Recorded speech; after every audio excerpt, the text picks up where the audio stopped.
দুই বন্ধু, একজন সন্ন্যাসী একজন গৃহী। আমা এই জগৎ সংসারে কেউ কারো নয়। যতদিন পর্যন্ত কামাই করতে পারবেন ততদিন পর্যন্ত আপনার আদর থাকবে, কদর থাকবে। যখন কামাই শেষ হয়ে যাবে কেউ ফিরেও তাকাবে না। দুই বন্ধু একসঙ্গে বড় হয়েছে। এক বন্ধু সন্ন্যাসী হয়ে কৃষ্ণ নাম নিয়ে সংসারের বাইরে চলে গেছে, আর এক বন্ধু গৃহী, বিবাহ করে ঘর সংসার করেছে, চারটে ছেলে তার। এখন এই সন্ন্যাসী বন্ধু গ্রামে ফিরে এসেছে অনেকদিন পর, বয়স হয়েছে তাদের। এখন গৃহী বন্ধুর সঙ্গে দেখা করতে যাবে, অনেকদিন তো দেখা সাক্ষাৎ নাই, দেখা করতে যাবে। এখন বাড়িতে এসে বাড়ির নাচে দাঁড়িয়ে বলছে, দেখছে বাবা দারুণ বাড়ি, বিরাট সুখে আছে আমার বন্ধু। সন্ন্যাসী বন্ধু মনে মনে ভাবছে, আমার এই গৃহী বন্ধু দীননাথ বুঝি অনেক সুখে আছে। তা নাচ থেকে ডাকছে, হ্যাঁ রে দীননাথ, বলি বাড়ি আছিস? দীননাথ চারটে ছেলে, ছেলের বউ, নাতি নাতনি সবকিছু হয়ে গেছে, স্ত্রী নেই, স্ত্রী বিয়োগ হয়ে গেছে। তা ওই সন্ন্যাসী বন্ধু মালিক বন্ধুকে খুঁজে পাচ্ছে না। হ্যাঁ রে দীননাথ, বলি বাড়ি আছিস? ওই সিঁড়ির তলার থেকে ওই দীননাথ গৃহী বন্ধু ছাড়া দিচ্ছে, কে রে? হরিদাস, আয় আয় ভেতরে আয়। ধীরে ধীরে ভেতরে এলো। হ্যাঁ রে, কেমন আছিস তুই? হ্যাঁ, তোর চোখ মুখে কি চেহারা হয়েছে রে? হ্যাঁ রে, দাড়ি কাটিস নি কেন? সেসব পরে বলবো, আয় ভেতরে আয়। বলি এত বড় বাড়ি থাকতে সিঁড়ির তলে কি করছিস? ওরে কানে কানে বলবো, ভেতরে পালিয়ে আয়। হরি বল, হরি বল, কানে কানে বলবে। তা তুই কেমন আছিস বল? বলে আমি তো বিন্দাস, খুব সুখে আছি, আমি সন্ন্যাসী মানুষ, আমার কোনো দুঃখ টুক্ষ নেই। বলে হ্যাঁ রে, তোর মুখ চোখের এই চেহারা কি হয়েছে? ছাগলের মতো কতগুলো দাড়ি হয়েছে, কাটিস নি কেন রে? বলে পয়সা নয়। বলে হ্যাঁ রে, এবার কি কথা? পয়সা নয়? রাস্তায় আস্তে আস্তে শুনলাম তোর চারটে ছেলে নাকি সরকারি চাকরি করে, আর তুই বলছিস পয়সা নাই।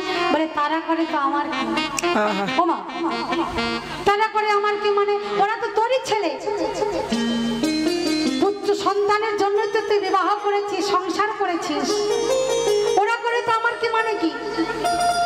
তোর বুকটা শুকিয়ে আছে কেন বলতো? হ্যাঁ খাসতে নাকি? বলে ভাই আজ 3 দিন ধরে কিছু খাই না। সে কি রে, 3 দিন ধরে খাস না? ছেলেরা খেতে দেয় না? দেয়। এ বউ বলে সে দেবে, সে বউ বলে ও দেবে, কেউ দেয় না। হরি বউ মায়েরা দেখেছে? বলে হ্যাঁ রে, আরে ছোটবেলার বন্ধু তুই, তোর শুকনো মুখটা দেখে আমার খুব মায়া করছে, দে দে দে কিছু টাকা পয়সা দে, আমি দোকান থেকে কিছু খাবার কিনে এনে তোকে খাওয়াই। বলে সে আর আছে নাকি? সব দিয়ে দিয়েছি ছেলেদের। হয়তো বন্ধুরে, রাবণ যেমন নিজের মৃত্যু বাণটা মন্দাদরির হাতে দিয়ে ভুল করেছিল, এই কলিযুগের পিতা মাতা তাদের সর্বস্ব ছেলেদের হাতে সঁপে দিয়ে সেই একই ভুল করে। হরি বল, হরি বল। এটাও তো তোমার মৃত্যু বাণের মতো। যতদিন পর্যন্ত তোমার হাতে সম্পত্তি থাকবে, ওই সম্পত্তির লোভে ছেলে ছেলে বউরা তো সমদ করে চলবে, একটু তোমার খোঁজ খবর নেবে। হ্যাঁ, কি করে জানবো বল? ভেবেছিলাম ছেলে আমার, পুত্রই আমার, বৌমাই আমার, সবাই আমার, কি করে জানবো? এমন দুর্দিন আমায় দেখতে হবে। তা শোন বন্ধু, কাঁদিস না, তুই গৃহী, তোর মাথায় কোনো বুদ্ধি নেই। আমার একটা কথা শোন, আমি একটা মন্ত্র তোকে শিখিয়ে দিয়ে যাব। এই মন্ত্রটা আওড়ালেই পরের দিন সকালবেলায় দেখবি খাবারের অভাব হবে না। কি মন্ত্র? শোন। ঝোলা থেকে খুচরো পয়সার ডিব্বাটা বার করলো, এই রে আমি ভিক্ষা শিক্ষা করে কিছু পেয়েছি, এই ডিব্বাটা নে। শোন বন্ধু, এটা দিয়ে কি করবো? ওই গৃহী বন্ধুর হাতে দিয়ে দিল। বলে শোন, প্রত্যেক দিন কি আজ থেকে শুরু করে দে, আজ রাতের বেলায় তোর ছেলেরা যখন কাজ থেকে বাড়ি ফিরবে, ডিউটি থেকে বাড়ি ফিরবে, তুই তোর ঘরের সব লাইট অফ করে দিবি, অন্ধকার করে দিবি। অন্ধকার করে এই ডিব্বাটা একবার খুলবি, খুচরো পয়সাগুলো ঢালবি, আর একটা একটা করে আবার কৌটোর মধ্যে, ডিব্বার মধ্যে রাখবি। আবার ভরবি, আবার ঢালবি, আবার ভরবি। এই করবি, দেখবি পরের দিন খাবার খেয়ে শেষ করতে পারবি না। হরি বল, হরি বল। মায়েরা, ভক্তমণ্ডলী, ভক্তিমতী মায়েরা, বাস্তব জীবনের কথা, জগতে কেউ কারো নয়।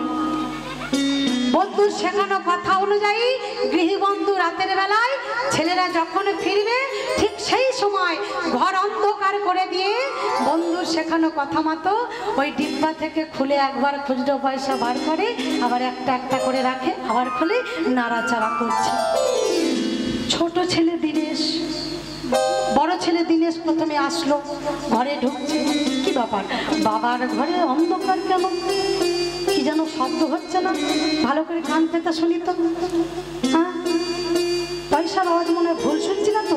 ভালো করে কানটা পরিষ্কার করে কান পেতে শুনছ। মা, বড় ছেলে ভালোভাবে জানে বাবার কাছে তো কিছু নেই, বিশ্বাস হচ্ছে না। কি নাড়াচাড়া করছে দেখি।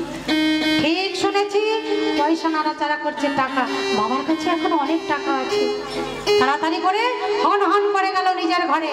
মালা, মানে স্ত্রীর নাম মালা। ও মালা, স্বামী তুমি এসেছো? হ্যাঁ হ্যাঁ, আজকে তো দেরি হলো কেন? আরে চুপ করো, দেরি হলো কেন পরে শুনবে সে কথা। আগে বলো, বাবাকে খেতে দিয়েছিলে? তোমার বাবারা রাজ্যে কি ওই মেজো বৌদি? তুমি জানো না মালা, বাবার এখনো অনেক আছে। রাতের অন্ধকারে বসে বসে টাকা গুনছে, আমি শব্দ শুনলাম। তাড়াতাড়ি সকালবেলায় লেগে পড়ো, যে যত ভালোবাসবে সে তো সে আগে পাবে সম্পত্তি। মায়েরা, একে একে মেজো ছেলে, সেজো ছেলে, ছোট ছেলে সবাই একে একে এলো। সবাই একই কথা নিজ নিজ স্ত্রীকে গিয়ে বলল। পরের দিন সকালবেলায় ফলাফল শুরু। বড় বৌমা, কথা বলো না, এই ঘটনা সবার জীবনে ঘটবে। হ্যাঁ, ঘুটে পড়ে গোবর হাসে না, ভালো করে মন দিয়ে শোনো। সময় থাকতে এখনো হরি বলো। ওমা, সকালবেলায় শুরু হয়ে গেছে অ্যাকশন। বড় বউ এসে বলছে, বাবা বাবা। নারী থেকে বাবা ডাক বেরোচ্ছে। মা, যেই বাবাকে এতদিন খবর নাইনি, খেয়েছে বলে কিনা 3 দিন উপোস রেখেছে শ্বশুরকে, আজ বলছে বাবা। সুন্দর গান। বাবা মনে মনে বলে, হাই রে টাকা রে। হ্যাঁ, ও বাবা, আপনি না আপেল খেতে চেয়েছিলেন বাবা? আপনার বড় ছেলে একদম কাশ্মীর থেকে কাশ্মীরি আপেল এনেছে, একটু খেয়ে নিন বাবা। সকালবেলায় শ্বশুরকে আপেল খাওয়াচ্ছে। মেজো বউ দেখলো, সর্বনাশ, আমার তো দেরি হয়ে যাচ্ছে। বাবা বাবা, কোথায় আপনি, কোথায়? বাবা, আপনার ছেলে টাটা থেকে সন্দেশ এনেছে, আপনি সন্দেশ খেতে বড় ভালোবাসেন না বাবা? একটু খেয়ে নিন। না খেয়ে খেয়ে চেহারার হাল কি করেছেন বলুন তো। এ বউ আপেল খাওয়াচ্ছে, ও বউ সন্দেশ খাওয়াচ্ছে। সেজো বউ ছুটে এলো। বাবা, আমরা কি কেউ নই বাবা? হ্যাঁ, ও বাবা, আপনি না চাল ছোলা খেতে ভালোবাসতেন, আপনার জন্য আমি নিজে হাতে চাল ছোলা ভাজা নিয়ে এসেছি, একটু খেয়ে নিন বাবা। মামা, বাবা যখন খেতে চেয়েছিল তখন দেয়নি। এখন চাল ছোলা ভাজা খাওয়ার মেশিন নেই, মানে দাঁত নেই, খাবে কি করে? চাল ছোলা ভাজা খাওয়াচ্ছে শ্বশুরকে। আর ছোট বউ ফাঁকা তো নেই, এবং সন্দেশ খাওয়াচ্ছে, ও আপেল খাওয়াচ্ছে, ও ছোলা ভাজা খাওয়াচ্ছে। ছোট বউয়ের চান্স নেই, দূরে দাঁড়িয়ে দাঁড়িয়ে না না কোনো জল টল বেরোয়নি, শুকনো হেঁচকে উঠছে। বলে, হ্যাঁ গো ছোট বৌমা, তুমি কিছু বলবে মা? হ্যাঁ বাবা, লুচি এনেছি, ভালো ভালো ফুলকো লুচি। ফুলকো লুচি খাওয়াচ্ছে। বাবা বলে উঠলো, বৌমা গো, হাইরে দুনিয়া, আজ আমার বন্ধু এক বাস্তব শিক্ষা দিয়ে গেল। এই জগৎ সংসারে কেউ কারো নয়। আমার বন্ধু যখন কৃষ্ণ বলে বাড়ির বাইরে চলে গেল, আমি ভাবলাম আমি সংসার করি, সংসারেই বুঝি আনন্দ। স্ত্রী পুত্র আমার, পরিবার আমার, পরিজন আমার, যেই মানুষটা গায়ে রক্ত জল করে একটু একটু করে সংসার সোনা সংসার গড়ে তুলল, আজ সেই মানুষটা অর্থ উপার্জন করতে পারে না বলে দুবেলা দুমুঠো খেতে পর্যন্ত পারে না। হরি বল, হরি বল। হায় রে কলিকাল। বৌমা, আমার বন্ধু আজ আমায় যে শিক্ষা দিয়ে গেল, সংসার সংসার বলে যেমন যতটুকু কেঁদেছি, সারা জীবন কেঁদেছি সংসার সংসার বলে, তার 3 ভাগের 1 ভাগ যদি কৃষ্ণ বলে কাঁদতাম, হরি বল, হরি বল, হরি বল। জন্ম আমার ধন্য হতো। আমি এতক্ষণে বুঝতে পেরেছি, তখন আমার দেয়ালে পিঠ থেকে গেছে, এ জগৎ সংসারে কেউ কারো নয়। তোমরা যেটা শুনে এসেছো সেটা আমার নয়, আমার বন্ধুর। আমি আজ থেকে ঠিক করেছি আর সংসার বলে কাঁদবো না, বাকি জীবনটা আমার বন্ধুর মতো গোবিন্দের রাঙা তুল চরণে আমি নিয়োগ করবো। নিতাই গৌর হরি হরি বল। বল, হরি বল, হরি বল। আজ গৌর হরিকে হারিয়ে ভক্ত অঝোর ধারায় কাঁদছে, কত কৃষ্ণ অনুরাগ। না না, আর সহ্য করা যায় না। 14 দিন হয়ে গেল, 15 দিনের দিন। 15 দিন আগে মহাপ্রভুকে বলেছিল যে আমি যদি তোমায় ভালোবেসে থাকি, 15 দিনের দিন, ঠিক 15 দিনের মধ্যে তুমি আমার সম্মুখে এসে দাঁড়াবে। আর 14 দিন, আর ভালো লাগছে না, আর আমি এই জীবন রাখবো না, এই বলে গঙ্গায় ডুবে মরতে গেল গোবিন্দ ঘোষ। ভগবানের নাম নিয়ে যেই গঙ্গায় ডুবতে গেল মা, হরে কৃষ্ণ হরে কৃষ্ণ কৃষ্ণ কৃষ্ণ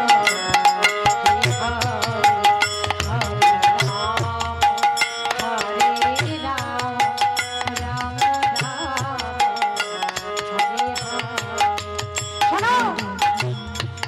শোনো হে গৌর হরি, আমি তোমার নাম নিয়ে আজ গঙ্গায় ডুবে মরবো। তুমি আমায় সঙ্গচ্যুত করেছো, অকলঙ্ক তোমার নামে কলঙ্ক হোক। তোমার নাম নিয়ে আমি মরবো। যেই না ডুবতে যাচ্ছে মা, একটা মরা কাঠ এসে গোবিন্দ ঘোষের বুকে ধাক্কা দিচ্ছে, হাতে সরিয়ে দিচ্ছে, আবার নাম নিয়ে ডুবে মরতে যাচ্ছে। হরি বল।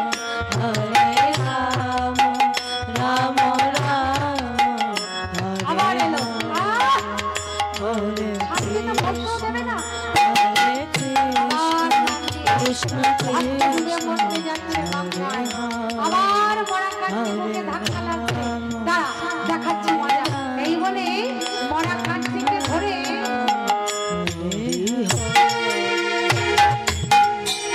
গঙ্গার পাড়ে ছুঁড়ে ফেললো।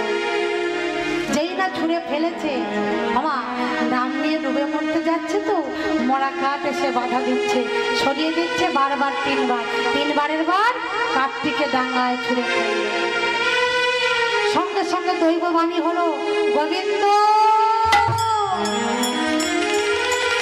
আত্মহত্যা মহাপাপ। তুমি না ভগবানের ভক্ত, ভগবানের ভক্ত যেজন হয় সে কি আত্মহত্যা করে? বাড়ি ফিরে যাও। ডুবে মরা হলো না, বাড়ি ফিরে এলো। 15 দিনের দিন, পরের দিন সকালে বেলায় দাওয়ায় বসে গোবিন্দ ঘোষ কাঁদছে। এমন সময় মহাপ্রভু দলবল সঙ্গে করে নিয়ে কৃষ্ণ নাম গাইতে গাইতে এসে হাজির। কৃষ্ণ কেশব কৃষ্ণ কেশব কৃষ্ণ কেশব চাহিবা, রাম রাঘব রাম রাঘব রাম রাঘব। কৃষ্ণ কেশব কৃষ্ণ কেশব কৃষ্ণ কেশব পায়ে মা, রাম রাঘব রাম রাঘব রাম রাঘব রাম সমান। কৃষ্ণ কেশব কৃষ্ণ কেশব কৃষ্ণ কেশব পায়ে মা, রাম রাঘব রাম রাঘব রাম রাঘব। কৃষ্ণ কেশব কৃষ্ণ কেশব কৃষ্ণ কেশব পায়ে মা, রাম রাঘব রাম রাঘব রাম রাঘব রাম সমান। আমার গৌর হরির গলা না, গৌর হরি, গৌর হরি, গৌর হরি তুমি এসেছো ঠাকুর। গৌর হরি রাঙা রাতুল চরণে সাষ্টাঙ্গ পড়ল গোবিন্দ। আমা বলেছিল না 15 দিনের মধ্যে তুমি আমার সামনে আসবে। ভগবান যে ভক্তির কাছে বাধা, গোবিন্দ ভগবানকে হারিয়ে ভক্ত কষ্ট পেয়েছে, ভগবানকে পাইনি।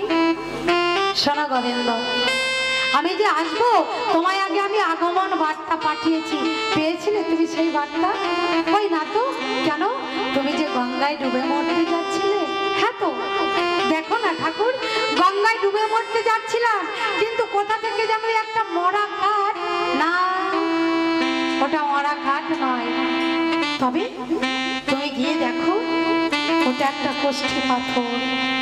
ভক্তমণ্ডলী, ভক্তিমতী মায়েরা,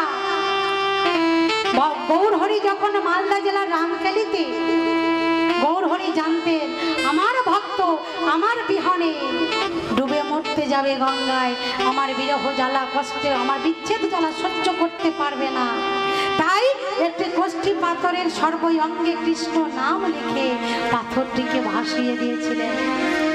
দেখেছিল কে? জগদানন্দ। বলেছিল, প্রভু এই পাথর কেন তুমি ভাসালে? বলে, জগদানন্দ, আমি জীবনে যা করেছি সব আমার ভক্তের জন্য, এই পাথরও কোনো কাজে লাগবে, আমার ভক্তকে রক্ষা করবে। সেই পাথর ভাসতে ভাসতে 14 দিনের দিন সেই গোবিন্দ ঘোষকে এসে রক্ষা করলো। সেই স্বয়ং ভগবান কোষ্ঠী পাথরে, যার সর্বঙ্গে কৃষ্ণ নাম লেখা। গোবিন্দ ঘোষ ছুটে গিয়ে দেখে পাথরটি সেখানে পড়ে আছে। বক্ষ মাঝে জড়িয়ে ধরে নিয়ে এলো। স্বয়ং মহাপ্রভু নিজে সেই পাথরটি দিয়ে একটি কৃষ্ণ বিগ্রহ তিনি তৈরি করলেন, নাম দিলেন গোপীনাথ। গৌরহরি বললেন, গোবিন্দ এই গোপীনাথ আমি তোমার ঘরে প্রতিষ্ঠা করে গেলাম, মনে রেখো গোবিন্দ, গোপীনাথ আমাকে অভেদ জানিও, অভেদ জানিও, ভক্তি চিত্তে গোপীনাথে সেবা যে করিও, সেবা যে করিও। গোপীনাথ আর আমাকে কোনো পার্থক্য নেই, শুদ্ধ ভক্তি চিত্তে সেবা করবে। তোমার ঘরে আমি গোপীনাথ প্রতিষ্ঠা করে গেলাম। মহাপ্রভু নিজে হাতে প্রতিষ্ঠা করলেন গোপীনাথকে, নাম দিলেন গোপীনাথ। শোনো গোবিন্দ, একা একা তোমার ভালো লাগবে না, তুমি একটু বিয়ে করো, দুজনা মিলে, স্বামী স্ত্রী দুজনা মিলে গোপীনাথের সেবা দেবে। তুমি কোথায় যাবে? আমার যে অনেক কাজ গোবিন্দ। আর তুমি চিন্তা করো না, বিবাহ করে স্বামী স্ত্রী একসঙ্গে গোপীনাথের সেবা দাও, আমার এবার বিদায় দাও। তুমি কোথায় যাবে? আমি কোথায় যাবো জানো? আমার মন মানে না যাব বৃন্দাবনে, আমার মন মানে না যাব বৃন্দাবনে, আমার মন মানে না যাব বৃন্দাবনে,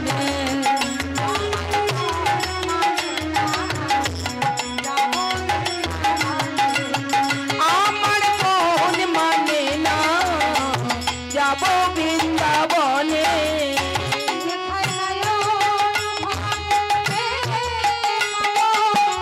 নয়ন ভরে দেখতে পাবো,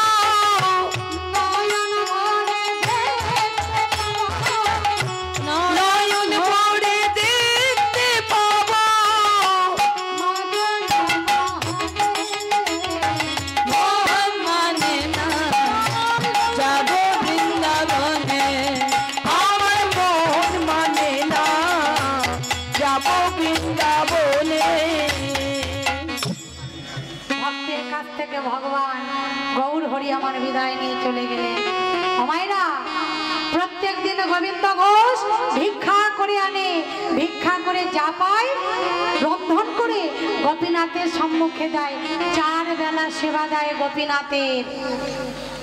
বেশ কিছুদিন পরে গোপীনাথের ইচ্ছায়, মহাপ্রভুর কৃপায় সুযোগ্য একটি পাত্রী জুটে গেল। সুযোগ্য পাত্রী, নাম তার মাধবী। ধুমধাম সমারোহে বিবাহ হলো। বিবাহ করলো, ঘরে যেই বউ আসলো, অমায়েরা একটু একটু করে মায়ায় গ্রাস করতে লাগলো ভক্তকে। বিয়ের আগে সেবা দিত গোপীনাথের 4 বেলা, বিবাহের পরে সেবা দিচ্ছে 3 বেলা, 1 বেলা কমে গেল সেবা। গোবিন্দ ঘোষ ভিক্ষায় চলেছে, সেবা দেবে তো বদলে কৃষ্ণ নাম, কৃষ্ণ নাম গাইতে গাইতে ভিক্ষা করে জানলো মাধবী সঙ্গে স্ত্রী, তার স্ত্রীর নাম মাধবী, মাধবীকে নিয়ে দুজনে মিলে তুলসী পাতা দিয়ে গঙ্গা জল দিয়ে নিবেদন করেছে। প্রত্যেকদিন 2 স্বামী স্ত্রী সেবা দেয় আর ভগবানকে বৃন্দাবনী ভজন শোনায়। মায়েরা ভগবানের সামনে নিবেদন করার পরে 2 স্বামী স্ত্রী দুদিকে বসে বৃন্দাবনী ভজন শোনায়। জানো গোপীনাথ, গোপাল কত দুষ্ট, কখনো এক জায়গায় স্থির থাকে না, ব্রজমায়েদের মনে চুরি করে বেড়ায়। মহাজন বললেন,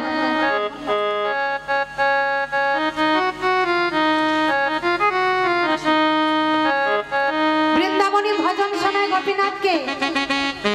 2 স্বামী স্ত্রী একত্রিত হয়ে গোপীনাথের সেবা দেয় আর বলে, জানো গোপীনাথ, গোপাল বড় দুষ্ট, কখনো এক জায়গায় স্থির থাকে না, ব্রজমায়েদের মাখন চুরি করে, ব্রজমায়েদের ননি চুরি করে।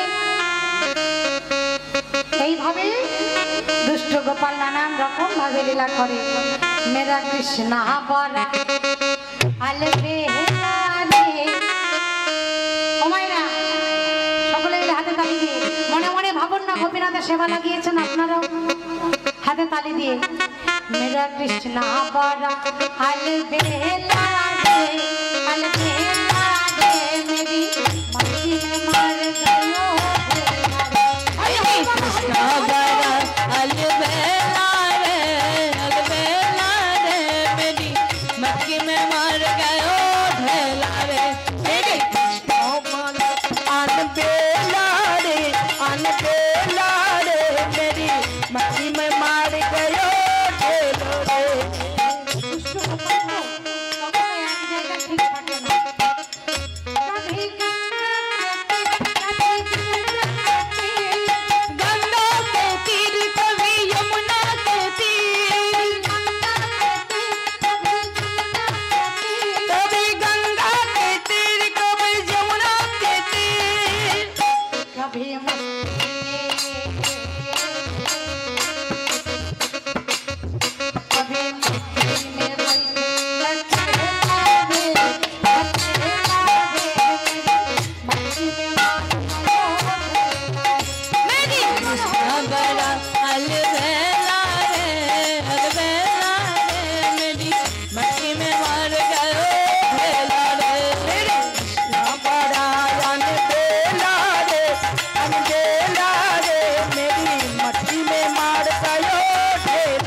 প্রথমে সেবা দিত 4 বেলা, স্ত্রীকে নিয়ে বিবাহের পরে স্ত্রীকে নিয়ে একসঙ্গে সেবা দেয় এখন 3 বেলা।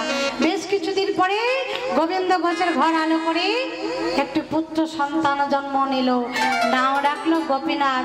ওই ভগবানের নামে নাম রাখলো গোপীনাথ। এখন 2টি পুত্র। পুত্র হবার পরে সেবা আর 1 বেলা কমে গেল, হলো 2 বেলা। মায়া ক্রমশ গ্রাস করছে ভক্তকে। একদিন ছোট্ট ছেলেটা বারান্দায় শোয়ানো আছে, ভিক্ষা করে রন্ধন করে, ভিক্ষা করে যা পেলে রন্ধন করে স্বামী স্ত্রী দুজনা মিলে গোপীনাথের সেবা লাগিয়েছে প্রত্যেক দিনের মতন। বারান্দায় শোয়ানো ছিল, বাচ্চাটি কেঁদে উঠলো। যেই না কেঁদে উঠেছে, সঙ্গে সঙ্গে স্বামী স্ত্রী দুজনাই ছুটেছে ছেলের দিকে। গোবিন্দ ঘোষ যখন যাচ্ছে, ওই বিগ্রহ গোপীনাথ গোবিন্দ ঘোষের এই ধরাটি টেনে ধরেছে। গোবিন্দ,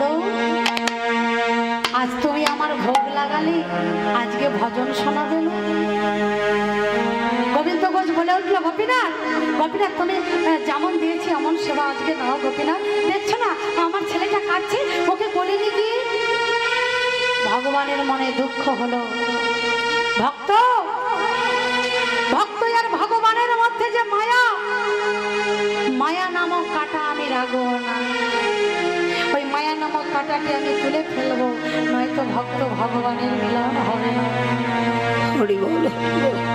গোপীনাথ অন্তরে দুঃখ পেল। আমরা আসল ফেলে নকল নিয়ে ছুটে চলেছি মা। ভগবানের এমন লীলা। একদিন মাধবীর ভীষণ শরীর খারাপ হয়েছে, জ্বর হয়েছে। গোবিন্দ ঘোষ ভিক্ষায় যাবে। ও মাধবী, শোনো, তোমার শরীর আজকে অসুস্থ, তুমি বেশি নড়াচড়া করো না, একটু বিশ্রাম নাও, আমি ভিক্ষা করে নিয়ে আসি, যা পাবো রন্ধন করে গোপীনাথের সেবা দিয়ে দুজনা প্রসাদ পাবো, কেমন? স্ত্রীকে বলে গেল। গোবিন্দ ঘোষ বেরিয়ে গেল ভিক্ষায়। ওদিকে ভিক্ষা করে এসে দেখে মাধবীকে খুঁজে পাচ্ছে না। মাধবী, ও মাধবী, গেল কোথায়? সারা নেই কেন? তাড়াতাড়ি করে ভিক্ষার ঝোলাটা নামিয়ে দেখে মাধবী ওই বিগ্রহ গোপীনাথের চরণে পড়ে আছে অবুর হয়ে। মাধবী, কি হয়েছে মাধবী? তোমার কি হয়েছে? কথা বলো তাড়াতাড়ি করে। মাধবীকে যখন কোলে তুলে দিল, দেখতে পেল মাধবী পাখিটা বেরিয়ে গেছে। পাখিটা বেরিয়ে গেছে।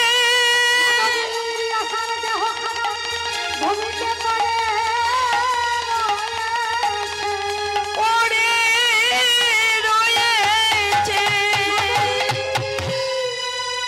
মাধবী, কি হয়েছে তোমার? কথা বলো মাধবী, কথা বলো। দেহ খাঁচা ছেড়ে প্রাণ পাখি উড়ে গেছে।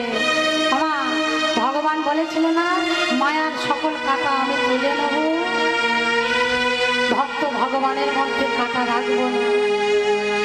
কত মায়ার কান্না কাঁদলো, স্ত্রীকে বুকে জড়িয়ে ধরে। কিন্তু অচিন পথে যে একবার যাত্রা করে, হাজার ডাকলেও কি সে ফিরে আসে মা? পাড়া প্রতিবেশীগুলো ছুটে এলো, হায় হায় দেখো ছেলেটার কি ভাগ্য গো, ছোট কচি ছেলে রেখে বউটা মারা গেল। সবাই মিলে একত্রিত হয়ে সান্ত্বনা দিল, স্ত্রীর সৎকার করলো গোবিন্দ ঘোষ। ছোট্ট ছেলেটার মুখের দিকে তাকিয়ে নিজেকে শক্ত করলো গোবিন্দ ঘোষ। ছোট্ট ছেলেটা দেখতে দেখতে এক পা দু পা করে 5 বছরে পদার্পণ করেছে। ছেলে এখন বড় হয়ে গেছে। একদিন গোবিন্দ ঘোষ ভিক্ষায় যাবে, তার আগে হঠাৎ ছোট্ট গোপীনাথ পুত্র গোপীনাথ এসে বলছে, বাবা, ও বাবা, বলো না গো বাবা, এই জগতে সবার মা আছে। আচ্ছা বাবা, বলো তো আমার মা নেই কেন? আমার মা কোথায় গেছে? আমি মাকে কত ডাকি, জানো বাবা, মা তো আমার কাছে আসে না। যখন আমি খেলতে যাই, বিকেল হয়ে গেলে সব বন্ধুদের মায়েরা আসে, আমার খেলার সাথী যারা তাদের মায়েরা আসে, ছেলেকে কোলে নিয়ে তাদের স্নেহের আঁচল দিয়ে ছেলের গায়ের ধুলা ঝাঁকতে ঝাঁকতে কোলে নিয়ে ঘরে ফিরে যায়। আমার মা আসে না কেন? বলো বাবা, আমার মা কোথায়? গোবিন্দ ঘোষ মনে মনে ভাবছে, ছেলে একই প্রশ্ন করছে, একই প্রশ্ন করছে। নয়নে জল নিয়ে গোবিন্দ ঘোষ বলে উঠল, তোর মা কোথায়? ওই গোপীনাথ জানে, গোপীনাথকে জিজ্ঞেস কর। আমার ছোট্ট ছেলে তো, মন কত পবিত্র সরল, ভেবেছে সত্যি হয়তো ওই গোপীনাথ বলবে আমার মা কোথায় আছে। গোপীনাথ, গোবিন্দ ঘোষ এদিকে ছেলেকে গোপীনাথকে দেখে নিজে নিজের ভিক্ষায় বেরিয়ে গেছে। এখন ছোট্ট পুত্র গোপীনাথ বিগ্রহ গোপীনাথকে বলছে, ও গোপীনাথ, গোপীনাথ, গোপীনাথ বলো না গো, বলো না আমার মা কোথায়? বাবা বললো তুমি নাকি জানো, তুমি নাকি জানো আমার মা কোথায়, বলো না গোপীনাথ আমার মা কোথায়, বলে দাও।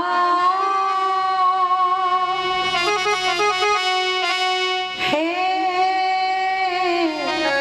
বলো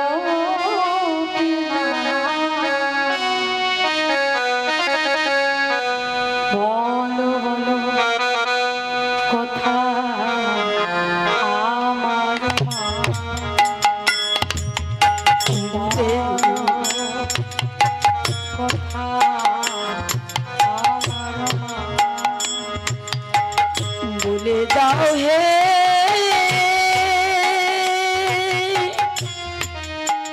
হে গোপীনাথ, বলো কোথায় আমার মা, বলো কোথায় আমার মা। বাবা বললো তুমি নাকি জানো আমার মা কোথায়, আমার মাকে ফিরিয়ে দাও বলে দাও।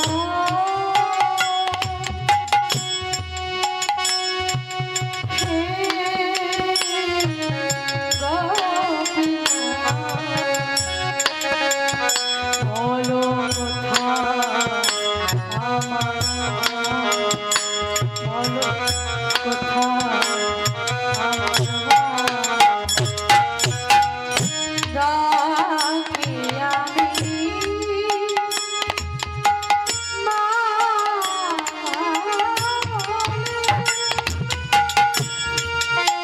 মজি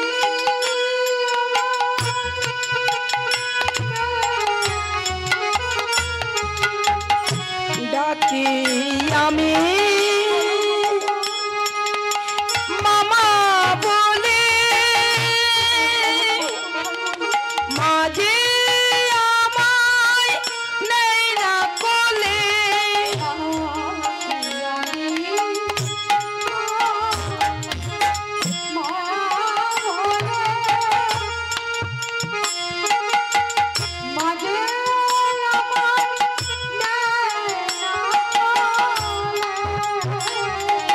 ডাকি আমি মামা বলে, মাঝে আমায় নেই না কোলে,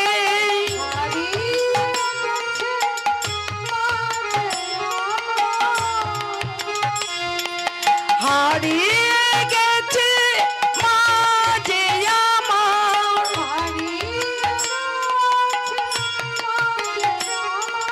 হারিয়ে গেছে মাঝে আমার,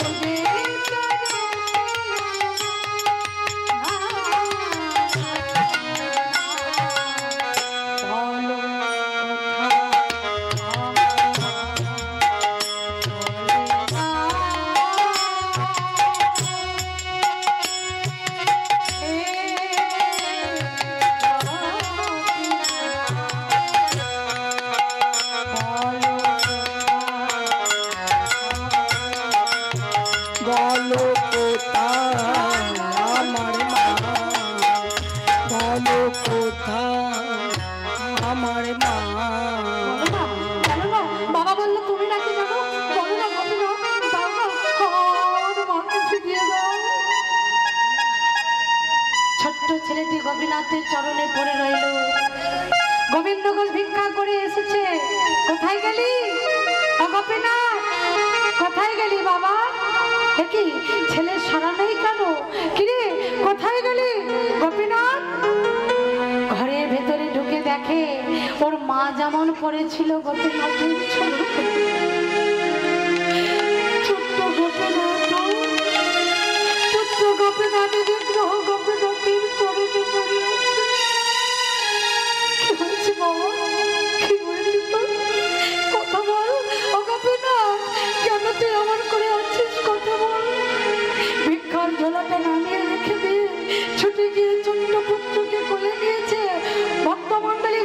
ভক্তিমতী মায়েরা যেই না ছোট্ট পুত্রকে বাবা কোলে নিয়েছে, সঙ্গে সঙ্গে দেখতে পেল পুত্র গোপীনাথের মুখ দিয়ে গল গল করে রক্ত বের হতে শুরু করলো।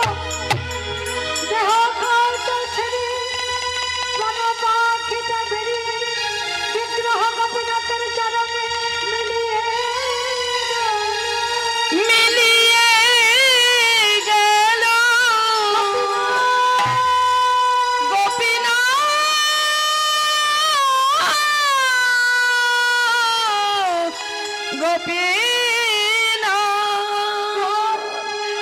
দোহাই গোপীনাথ, কি পার করো তুমি?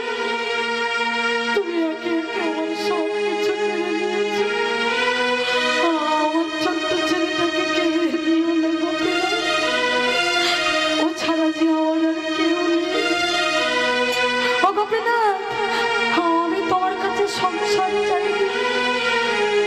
তুমি নিজে বলেছো আমায় সংসার করতে, তুমি বিবাহ করতে বলেছো, বিবাহ করেছি, আমার কৃপায় পুত্র হয়েছে। তুমি সবকিছু দিয়ে কেনই আমার একে একে সব কেড়ে নিচ্ছ? তোমার গোপীনাথ, অমন করে আমার কোলের ছেলেটাকে তুমি কেড়ে নেবে না গোপীনাথ, কৃপা করো, তুমি কৃপা করো গোপীনাথ। পুত্রকে বুকে জড়িয়ে ধরে কত মায়ার কান্না করছে। ছুটে এলো প্রতিবেশীরা, হায় হায় দেখেছ গো ভগবানের কি বিচার। কদিন আগে ছেলেটার বউটা মারা গেল, আজ আবার ছেলেটা। আহারে কি দুঃখী মায়েরা, ভগবানকে যে জন ভালোবাসে ভগবান একে একে এমন ভাবে তাকে পরীক্ষায় ফেলে। হরি বল হরি বল।